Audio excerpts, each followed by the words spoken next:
Peace to the family, peace to the God. It's 19 Keys. I was having this conversation, and somebody was asking me, Keys, why Renaissance and why not Revolution? And it's funny because essentially they're almost one and the same. And then I was having another conversation, and the conversation was about this titled article that I was writing on why black boys don't deserve heroes. And I wanted to have that conversation simultaneously while having this one. So let's think about this for a second, and I'm going to ask you all a question. Do black boys deserve heroes? And by meaning that, do they deserve to be heroes? Do they deserve to be geniuses? Do they deserve to see themselves in any other light besides what the media has historically shown us? Now, I want you to think about this, and I'm going to ask you this question. How many times in your life have you ever seen a movie where a young black boy was a hero or a genius or incredibly gifted in a movie? Now, if I ask the same question and I say, how many times have you seen that for young girls? I would imagine you're going to have more responses, right? You're going to have more answers because of recently, like the show Riri, you understand me, with Ironheart. There's a lot of shows of young girls being shown as geniuses and gifted, and it's amazing. And it's a great renaissance of this happening, and I'm glad that it's happening. But then I had to think about it. I said, damn, growing up as a young black boy, I never saw myself as the hero in any film. There was never any representation. So we have like two of them, which is like Raising Dion and like Static Shock. But when is it ever a young black boy being brilliant and being genius? It's almost never. Isn't that weird? So there's a framing on how we see ourselves, right? Every other culture, get it. There's a million different shows of young white girls, gifted, geniuses, princess, all kind of things, right? There's a million different shows of young white boys being geniuses, gifted, psychic powers, and, you know what I mean, king authors and all kind of stuff.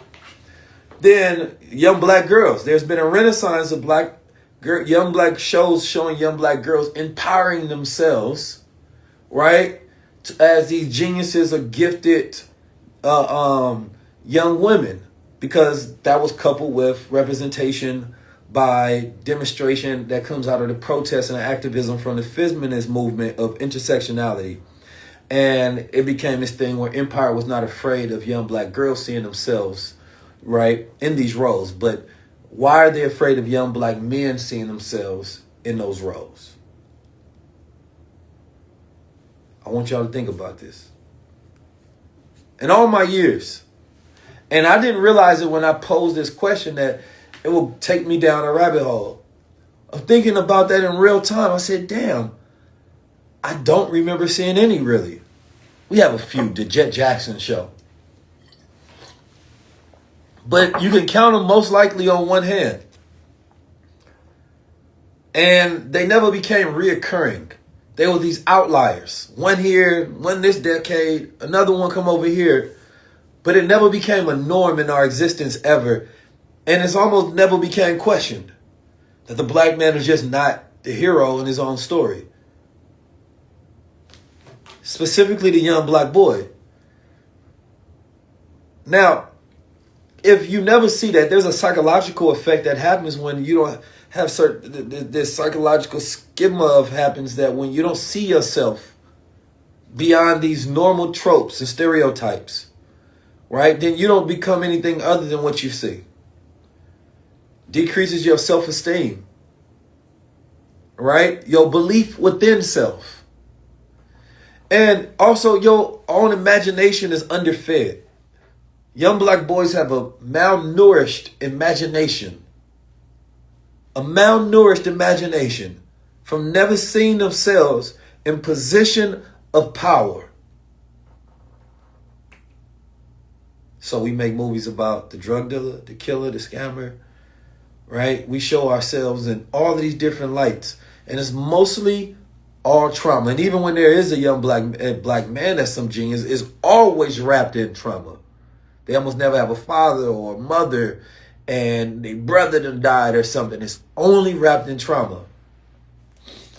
Now, you think that this is by coincidence or accident?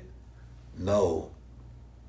Because young black boys, we growing up, we love to see it. We love to watch the shows like everybody else. And we didn't even question it because we thought that it was normal to not see ourselves in positions of power, not to see ourselves as saviors. And it's sad that we are not fighting for that for the younger generation. And on top of that, we're dehumanizing this generation of young black men. And this is something I want to talk to you, my Christian fellows, about particularly. Because I see you calling these young men YNs. And you call yourself a Christian and you say it's blasphemy if I call them young gods. You calling them a god? That's blasphemy. Well, you calling them a nigga. That's blasphemy. So your religion allows you to dehumanize, right? But you can't add divinity upon that young man. I want you to really search your own soul and your own thoughts about this for a second. Because every time I see somebody calling a young man a YN, I see an enemy. Unconscious or conscious or not, that you hate young black men. Because you're setting them up for failure because a psyop is you dehumanize somebody and therefore it's easier for them to be taken out and discarded as trash.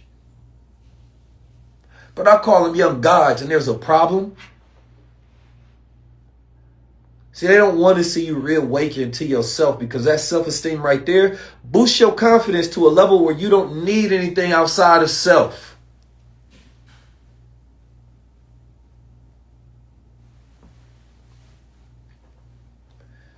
And so when you have a reinforced bulletproof identity, and that's what it gives you, seeing yourself in these movies gives you this self-esteem and a boost in your identity of knowing who you are, instead of looking for yourself. Giving you new roles. Because before there was the word Jesus, it was Yahweh, Yahweh, right? I am. The I am.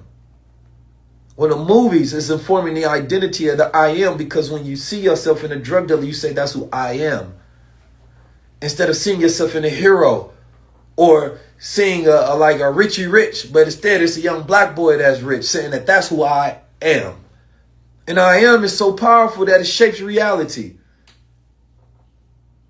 It converts reality. The universe can only respond to that which you believe you are. So they don't want to show you much because a young black man without discipline and self-esteem can be sold anything. So now, why would I want to educate my consumer base that destroys my pockets? Think about it. They want to destroy their pockets. So it's a reason why Jay-Z opening up a casino, Nas opening up a casino, Drake is pushing gambling. Because they know that the young black man in the culture is of low self-esteem and have low belief in self that they can develop this skill set and become rich by discipline and long-term thinking. And at the end of an empire, gambling always rises.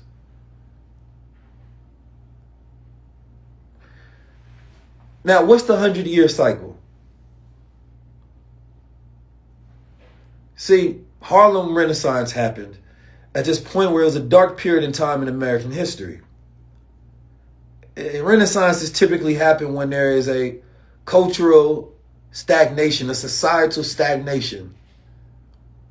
And what it does is it lends clarity on what needs to be done because there's no other options. There's something called scarcity clarity. Well, essentially mean when you have no other choices, you end up forcing yourself to do the right thing. To do the thing that's going to produce the most success. But right now we have too many options, too many desires pulling you this way and that way. So instead of doing the thing that we know we need to be doing, the studying, the executing, the building, we're doing the distraction and we're disconnected. I had a conversation earlier about Drake and I said, my Steve was showing me the song and I said, I like the song is nice. It's a typical Drake song. He talks about his world. One day he's pushing gavel, and the next day he's talking about his world and how he feels in his world. And I said, the problem is that his music is so selfish that it only centers around his emotions. As the world is falling, he is centering his ego as the most important thing in the world, and his own little personal battles as a billionaire. Meanwhile, the world burns, and you are absolved of all responsibility from reflecting any of that within your art. So yes, you can always make a hit, but that's because people find disconnection familiar. So when you're looking for escapism, anything that helps you escape, you latch onto. So your success is not a product of meaningful and valuable content and production and art. It actually is the opposite.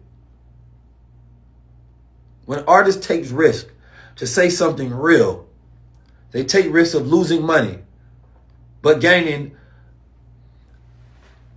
favor. Not with the devil, but with God. And most of them are not willing to sacrifice $1 to help anyone. And in this time, if the artist is not utilizing their platform in any meaningful capacity, then they're by all means your enemy.